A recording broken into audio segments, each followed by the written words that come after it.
Hey everyone. So let's get started today. Thanks all for coming. Just to kind of give you an overview of what we're going to be doing today, I'll just kind of briefly walk through a short little presentation. Hello. I see everyone else in there, work attire as well. So let me share the screen here. Get anyone open, and there we go. Should be sharing that. Hurry. Thank you, Bill.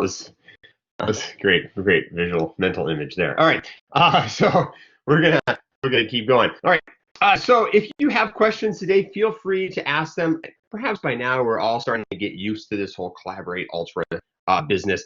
But just to let you know, if you would like to ask a question, feel free to.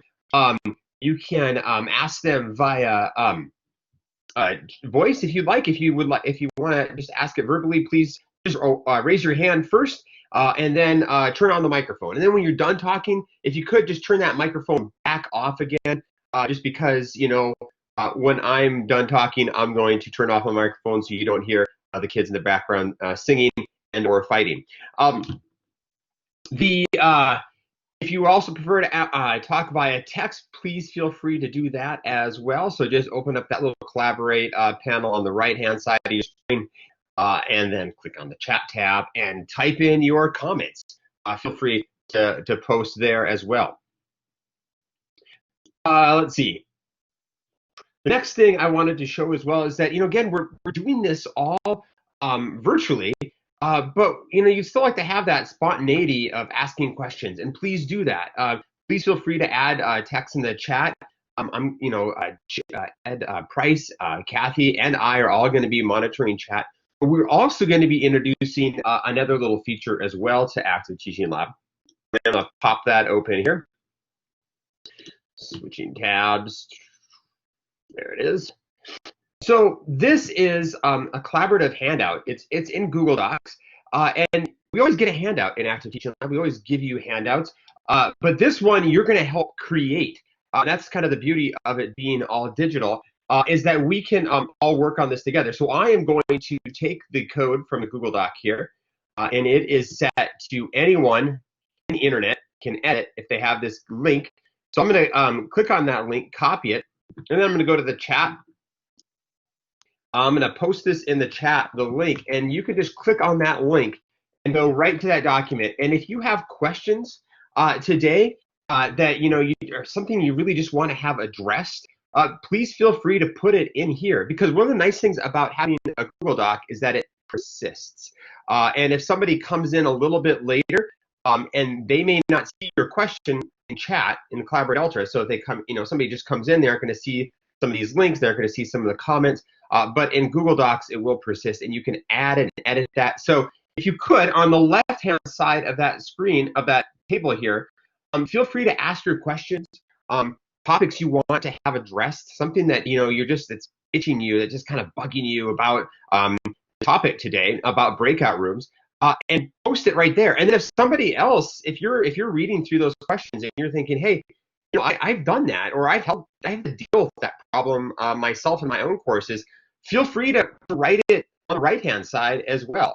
And if somebody's already answered it or put something in and you have a slightly different take on it, put it right below that. This is a collaborative document. We can all edit that, and we can all do it together, which is really cool. And really coming together and really synthesizing our information and kind of advancing kind of things that we do in the class together. I think that's a really cool topic idea. And I already have some people. I have wolverines and dolphins already writing, which I'm not sure how the animal kingdom is participating so well.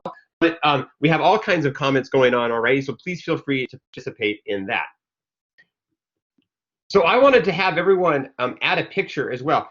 I just really have one of the things that I've been seeing in terms of work with students is that they're really kind of frustrated by this kind of the lack of personal touch.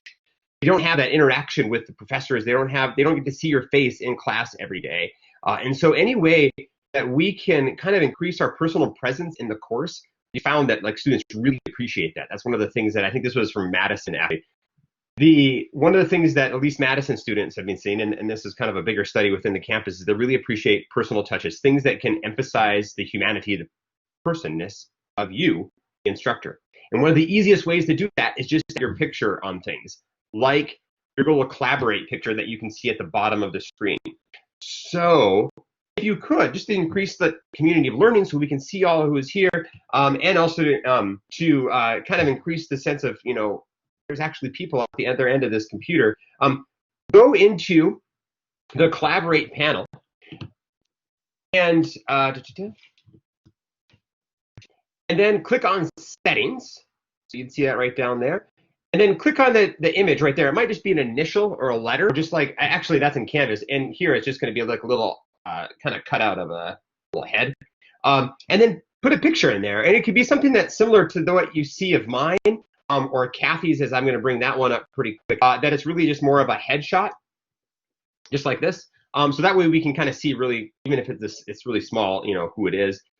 Then when we see kind of like little blank bubbles of people when they're talking, you can see, oh, that's who it is talking, even if it's not video. So that's just kind of my little spiel for kind of increasing the community of this body of learners, but also in your own classes as well might be kind of a little tip right there too.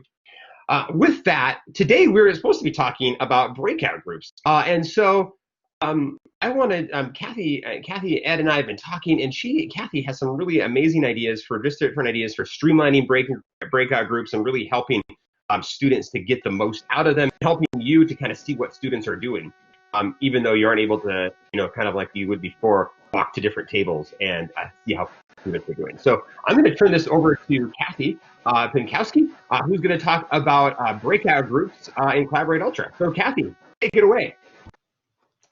Okay, so thank you for having me today. For those of you who haven't met me, I'm Kathy Pinkowski. I'm the instructional technologist for the College of Letters and Science, and I've got my contact information there. And I have done a lot of work with breakout rooms. I used to manage CETL at Alverno College, and its collaborative work is really emphasized there. So I have learned how to really maximize the efficiency and student engagement in breakout rooms. The way I learned that is by first doing everything wrong 100 times. So Lane or Ed, as questions come in, feel free to open the mic and talk. So why breakout rooms? Students really do well learning from each other. It increases student engagement with you, the material, and each other, and it helps create that sense of online community. So I was in a very large online class, really a MOOC, and we had a guest lecturer one day, and there were about 300 of us or something large. And my friend and I, who was also in this group, were texting back and forth to each other, bored. And they said, the instructor said, you know what? Let's do breakout rooms, and 5 of you are going to go in a room and go. And that class went from boring to me being with a bunch of professors around the world, holding our cats up, talking to each other, and coming up with really great ideas. So it went from boring to engaging in 15 minutes. We exchanged numbers and still communicated after the class. But I realized that the reason it was successful is because it was structured so well. So planning and structure are key to these online breakout rooms being successful. Otherwise, I have experienced chaos myself. If you just kind of open up breakout rooms in Collaborate without anything else. So what I first do is I create an online document, just like Lane did a minute ago, either in Office 365 or Google Drive. And what I do, and you're going to see the template in a minute, I create a template that has a section for leader, name your note taker, and name your presenter. And a lot of people ask, why do you start out that way? And then I have the prompts, the tasks, the problem they're going to solve, the case study, whatever it is. And the reason I have the group name these people is it saves a lot of time. People know their roles. I was mentioning to Lane and Ed yesterday because someone had asked, why do you have a note taker? Because if you don't actually say to the note, say this person is taking notes, it seems like nobody takes notes or everyone takes notes and it becomes chaotic. And then finally, I have a presenter who can present findings back to the class when we reconvene. So I've got this template with my prompt and just a blank template. And what I do is I click copy, copy, copy, and I rename them, group 2, group 3. And I go back and I change the sharing properties so that everyone with the link to this document can edit it. A long time ago, I tried to just invite certain people to this document, and yeah, that went horribly. So most of the hour was spent getting people to share the document correctly, getting people to log in correctly. What I'm trying to do here is provide structure and form to make this a little more seamless. So part of this, I want the technology part to be more seamless. So you just click and start typing. So I do that a week or a few days before the meeting. Immediately before the meeting, I jump in a half an hour before, and you can create breakout rooms for each group. And you can just title them whatever you want. I check this setting. Let me see. When I am creating these breakout rooms, so to create a breakout room, let me jump into here. I'm going to join a different session. Whoop. Come here. So I click share content, share applications, not application screen, sorry. I click breakout rooms. And I always check allow attendees to switch groups if it's a large group.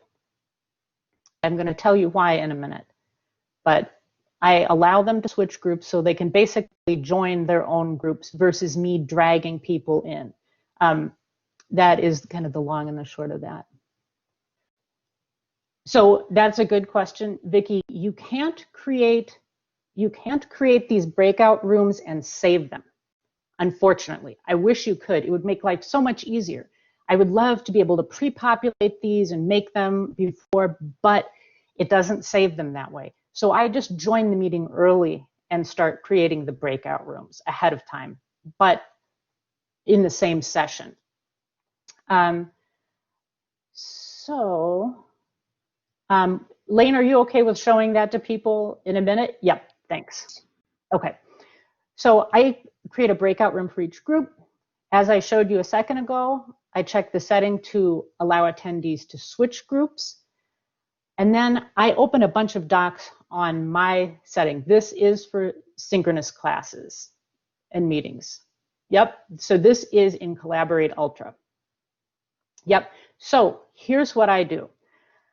I create a Google Doc ahead of time that has a list of students. So you know how Lane just shared a document with you or how I'm just sharing my presentation with you. I create a document, and we're going to show you all this because you're going to experience it. I create a document, group 1, everyone's name, group 2, other people. And then I checked that allow attendees to switch group, and I say, go over and join your group. The reason I do that is it becomes chaotic for the instructor to start pulling people into groups. So this way, put the onus on them. They can join the group. And I open, I have my documents already open. So if in Lane's case, Google Docs or Office 365, I open my document for each group, the one that says, you know, leader, presenter, note taker. I open it for each group. And then I get the share link. I always demonstrate right before I have people join, and I also can put up a screenshot. I demonstrate, click here, join the group. And we're going to show that in a minute. Everyone is actually going to be joining a group.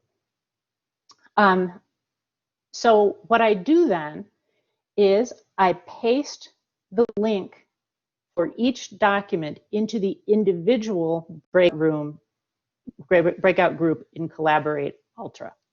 Okay, so I paste it in. So only this group gets to see their own document. And then during the meeting, then I share my screen, demonstrate how, and then I have a time limit. I make sure to remind them we've got a time limit here. And I tell them to open the doc, determine roles, and I monitor progress in the document, people's progress on the screen. Now, this has helped a lot because otherwise, how do you know how people are doing? So this is my way of walking around the room, is I can see groups whose progress has stalled because I own these documents. They're in my drive, where it's Office 365 or Google Drive. And I just flip back and forth and I can see a group, oh wow, they are really on the wrong track. Let me help them. So you can, as the instructor, join their group and say, hey, how are things going? Or if you see that they just absolutely have the wrong idea, you can say, ooh, that's not iambic pentameter. Let's talk about this for a minute, because you don't want them presenting something wildly incorrect back to the group. So I give all groups a 5-minute warning, and then, because you can send a chat out to everyone, and then I also give them a 1-minute warning. I learned the hard way on that. People got angry when I just suddenly took them out of groups. So after I've warned them, I'm having them fill out their prompts, so they have tasks. I want things to be really structured so people know what they're doing and start doing it immediately. Then I end the group. When you end the group, it just brings everybody back together. And I have, if we have time, I have the group presenters. Each group's presenter present findings. If we don't have time for everyone, I might summarize for people. So if time runs out, saying group 1, again, some of their most important points were this, group 2, and so on. So that's basically how I have worked with groups. I find that without structure, people waste a lot of time trying to figure out who should lead. Is there a leader? No one talks, or everyone talks. And I found that this is the way to structure so people actually get into their task, but also get to know each other. Again, establish a sense of online community because they are meeting face-to-face in a small group. So are there any questions on this before I turn it back over to Lane? There were some great questions on the Google Doc that I was looking at right now. The other one is, how can students get the attention of the instructor while they are in a breakout room to summon help? That's a great question. They can raise their hand. So they can click the raise hand icon. They could also send me a chat message. And I've even told people, feel free to write a question right in the Google Doc or Office 365 if it's a longer question you want me to take a look at. So they can definitely get my attention in a number of ways. And I systematically go through the groups, just like you'd walk around the room with a collaborative, group thing. So this way I pop in, and I especially am able to target the groups who need the most help. Another question I saw was the problem with some students got into the breakout fine, but then they couldn't get back into the main room when the breakout session ended. I think that in this case, you were not really ending the breakout room, because you can have people leave and come into the rooms, and Lane and Ed and I will show you this in a minute, there is a way to basically end breakout rooms, and it immediately pushes everyone out. No one can stay.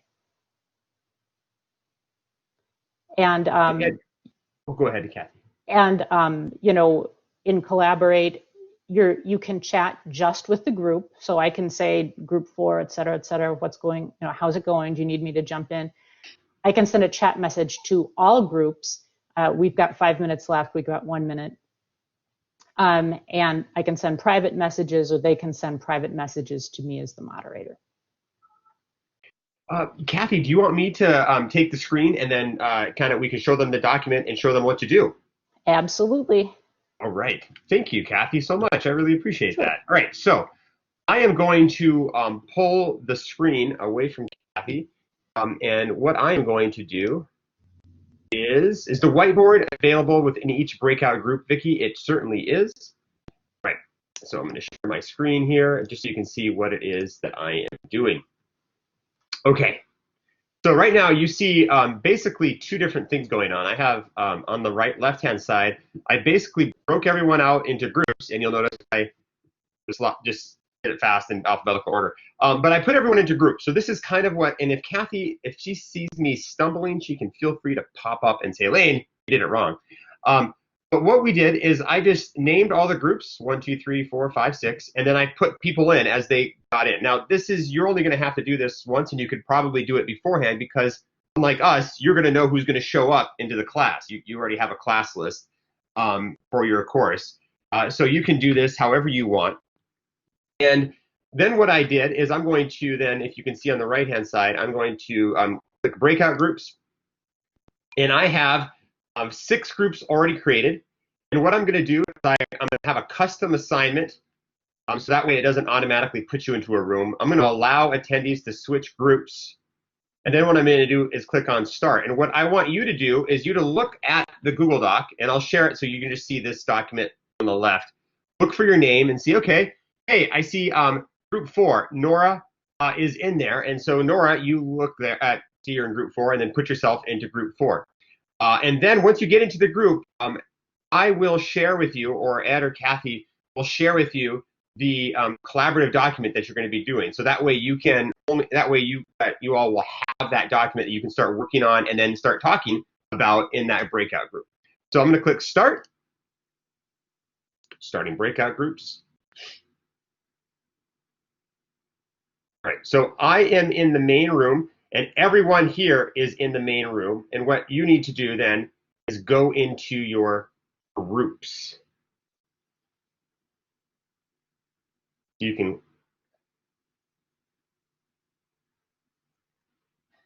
Kathy, can you give some direction on this one, just since I'm looking at this from my perspective? Oh, sure. So something I always do is I click on the people icon at the bottom, and then you can see your groups. And you can click the group. Okay, you see that green arrow? Click the group to enter it. So if Lane clicks that group, he is teleported into group 3. And you can see the people who are already in group 3.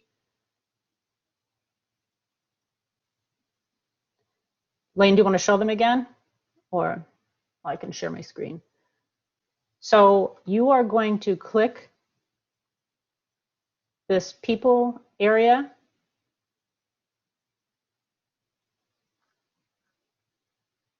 And then you are going to locate a group name and click join group.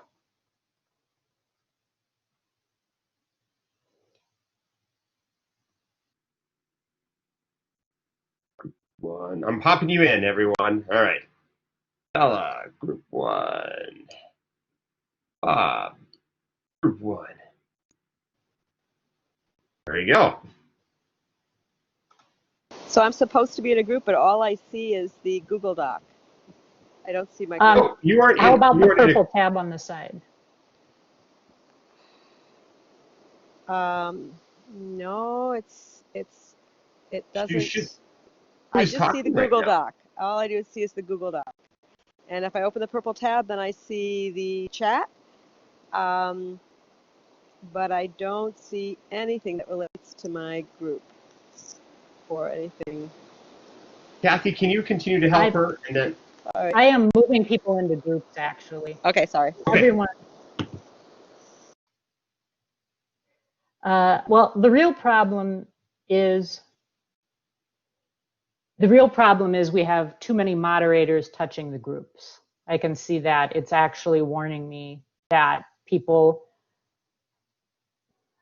are, okay, I'm just bringing people back together.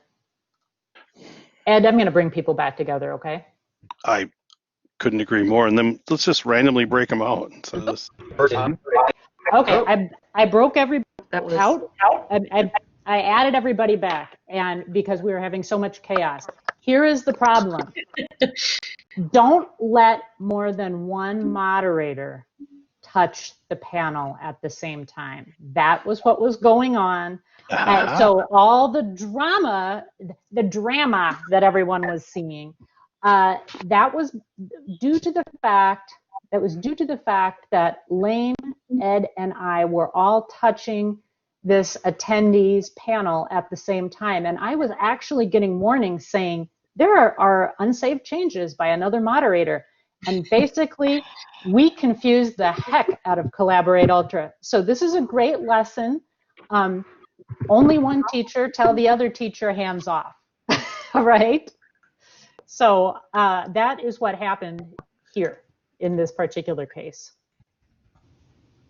Now, Kathy, am I wrong in thinking that people can still move themselves, or how would you suggest? Just give me a second. I'm going to just randomly assign people to groups. No one touch anything.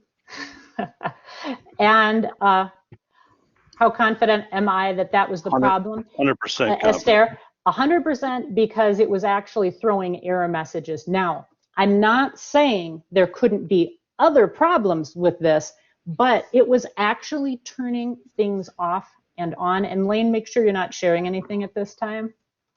Okay, so I'm going to randomly assign people, and I'm going to allow people to switch groups if they want to. And I'm going to start the groups.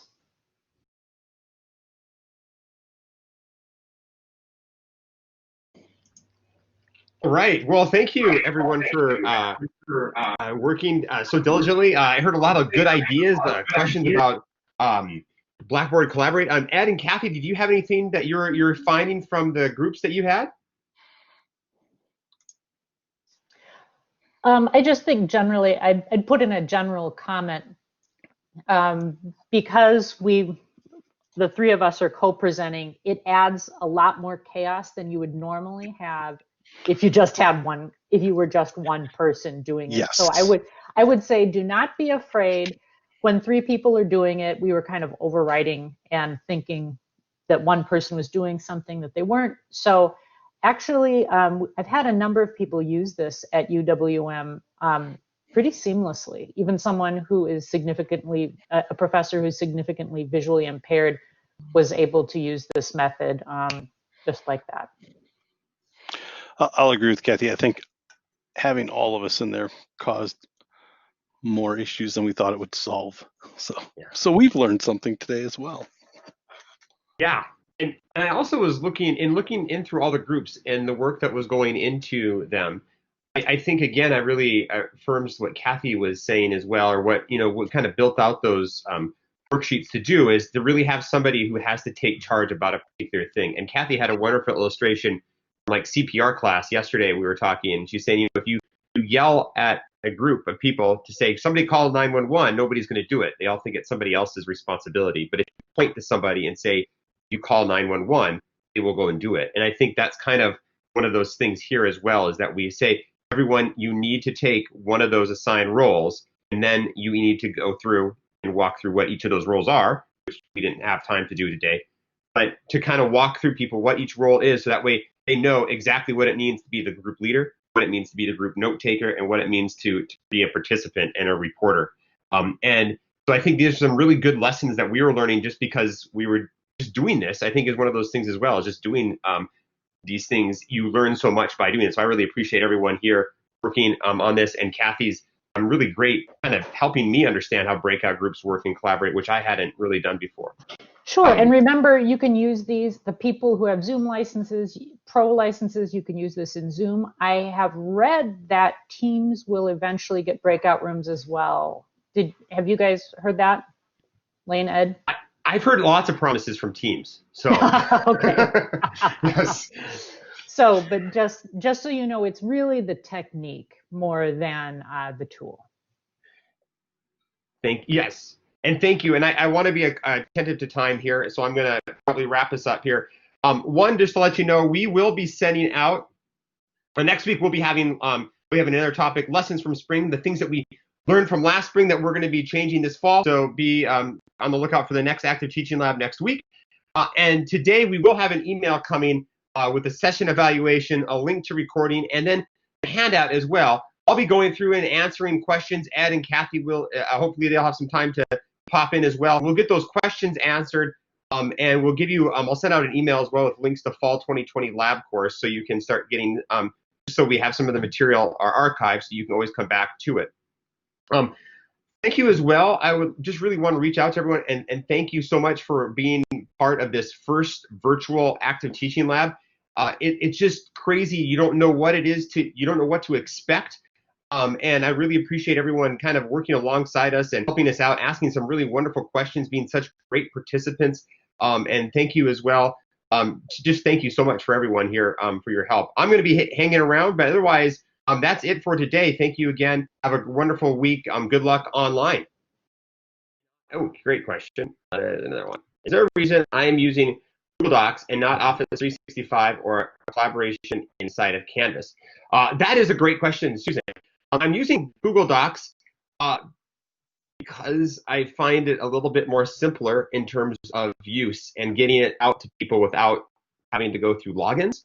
The default setting on a Office 365 document is default setting on an Office 365 document requires people to log in, and that's where I often have the friction going on, where people aren't able to log in. Now, you can certainly do this, especially in your class. You can certainly do this in an Office 365.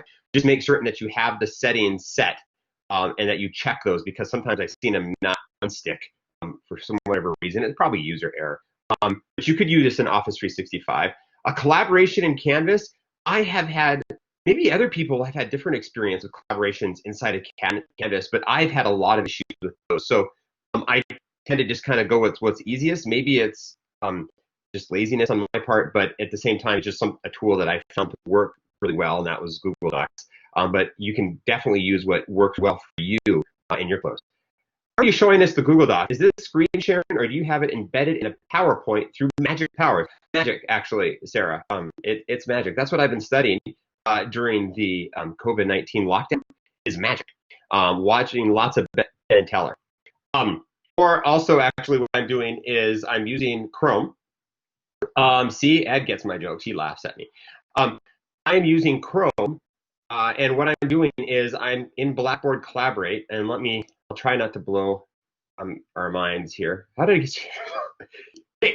Hey, everyone's affected by the COVID bill, and so Hogwarts is doing online learning too. I mean, why not? All right, so I am going to share my screen. I'm sharing right now my screen, and then I can't do this. Bother. So I guess I can't. So what you'll have to do is just take it from me and maybe type that down in your questions, Sarah.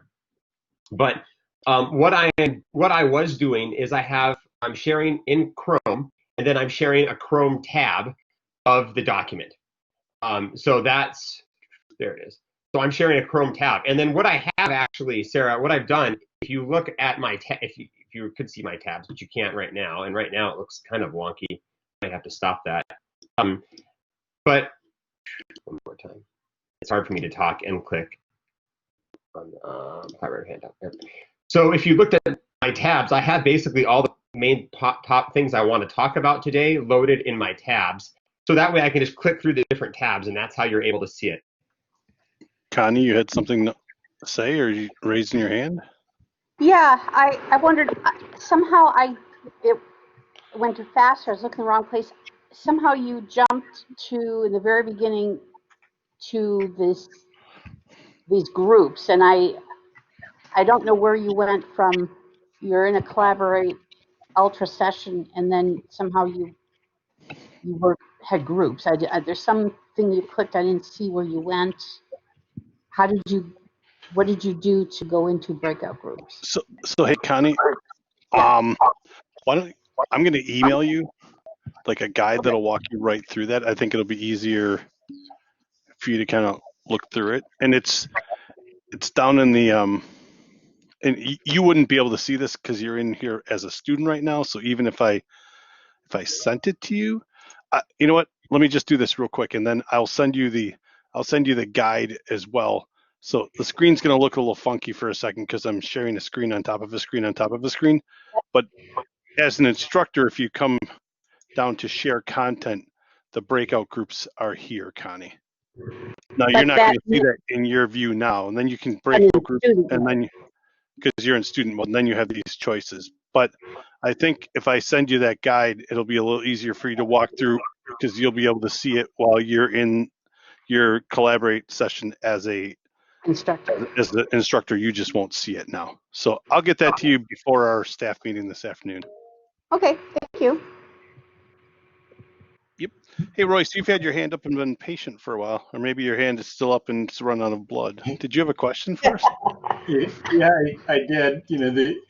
I think mostly it was to reiterate what Kathy was saying, that I think it just takes practice. I mean, for me, I don't aspire to know Canvas well. I only aspire to answer the immediate questions that I have.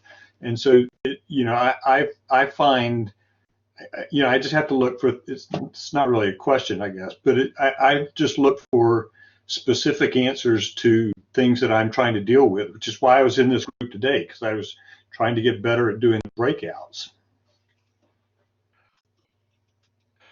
Yeah, and I'll tell you that most of our people that contact us we tried to, and this is spinning philosophical, we have some self-help things out there through, searchable KBs. We have some self-help things out there through the Canvas One and Done. We have taken 2 Canvas trainings and made them now 9 Canvas trainings. The online and blended teaching program, as well as fielding questions from 1,000+ instructors for over, tens of thousands of students.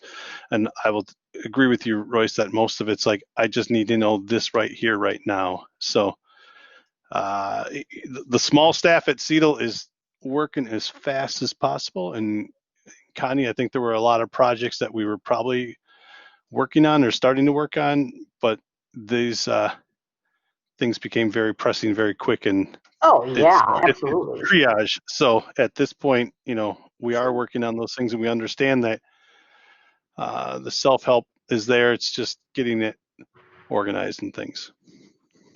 Royce, what is something you're still curious about in terms of breakout groups? What is something you still want answered? I put this, I haven't looked at the Google Doc in a while, but my class is roughly 180 people. So if I go into breakout groups and I'm limited to 20 breakout groups, that's still 20 people in a breakout group, which is really kind of large for them to have good discussions, I think. And I would like to be able to get groups down to, 5 or 10 but my experience is, or at least the feedback is, that the groups were working well. But even with 20 groups, Kathy talked about walking around the room. It's hard to walk around that many rooms with 20 groups. So that's probably my biggest challenge right now. And that, and figuring out some of the, I've lost some of my text of the chat because I didn't know how to save it well. Well, that's one of the things I'm putting in. That's why I'm putting in Google Docs. I'm trying to go through the questions and throw them into the Google Docs so that we can kind of preserve them. Yeah, that's a really good question. I'm typing it up right now, and maybe we'll put some of our collective mind together and think of some ideas as well, because that's one of those. Go, Kathy. Yeah, please. Oh, well, something that I have done when the class is just unwieldy, that large, is I might actually schedule it for 2 2 different times. Do you know what I'm saying? So I've got at least a split that I'm not having to race back and forth. I've managed, let me see, I think up to 9 groups at a time by just flipping back and forth on my tabs in Google Docs. And sometimes I've said to people, if it gets too big, I tell them that I might put comments directly in the Google Docs. So then I'm not wasting time joining a group, getting out of a group, joining a group, getting out of a group. Do you know what I mean? Then I'm just doing comments right in the docs. And that makes it a little more efficient. Well, Yeah, go ahead, please, Royce. I do think, if we said in our small group, in my group 6, that this is kind of emblematic of what some of the students are going through, because we've had, even today in this, we've had some things where we had to figure out things on the fly, or go, break into groups one time and then redo it. And, I think those things are, and you people know this a lot better than I do. So that's always my worry, is I'll run into some kind of glitch like that while I'm trying to do this. That's probably paranoia more than actual problems. I don't think that's paranoia at all, Royce. Well, and what I do is try to, and I'd be happy to practice with you, because that's the real thing. Because that's really what happened to us, is we had never practiced with 3 moderators. We know better now that 3 moderators, not okay. It throws the system off, and had we practiced with that, we would have known, so I usually either get me or a few people. Yep, TAs, that's a great idea. But because I can do this seamlessly with a group of 100 people by myself, but what I didn't know is that 3 moderators together can start overriding the changes and lock up the system. So practice in the type of scenario you're going to use. In the type of scenario, yeah. It's so much, and it's so much different. Like, because when you're live, you can just point to people and say, okay, you go into a group, and then you have multiple people doing that. But when we're online, exactly. I didn't even realize what was happening. I was just like, why is this not working, and why are people jumping, popping in and out of groups? See you, Royce. Yes, Sonia? Hi. Thank you Hi. so much for everything. What would we do without all of you? I'm so grateful. I'm now getting a little anxious because I have to use breakout groups for one of my classes this semester for writing workshops. And today in ours, I accidentally put myself in the wrong group, repeatedly tried to switch groups and couldn't. And there is such a thing as Sonia's dumb question, that what if I end up in that situation where I'm trying to go from group to observe them and I'm stuck. If I were to completely leave the session and then come back in, would that boot all of them out too? No, it wouldn't. But what we can do is practice with you. The real thing I do is, if I get lost, I click on the main room again. The other thing I do is I mostly monitor progress by, I can show you in a second what I was doing. Let me share my screen.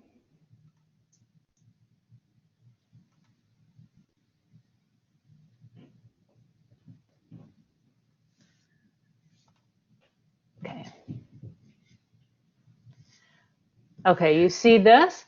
So I was actually flipping between breakout groups. Oh. Yep. Okay. That helps a lot. Yeah, so if we would have had more time, I was going to take people into, and show, but The real thing is you just need to practice it a little bit because, again, what added to confusion is that we had a number of people creating them. But if you create them randomly, or if you add students, if anyone has any trouble, perfect. But you can always just join the main room. Okay. Because my issue is I have watched that video repeatedly. I have printed and read all the documentation repeatedly, but I haven't actually. I'll have to do it for the first time for a real important writing workshop in about a week, and I'm going to try to practice tomorrow with them, since one of my classes is synchronous, and I'm just trying to think of backups for, like, what if it ends up being where I am stuck and I need to. I mean, the multiple tabs really helps, but okay, all right. Well, I'll see how it goes, and thank you.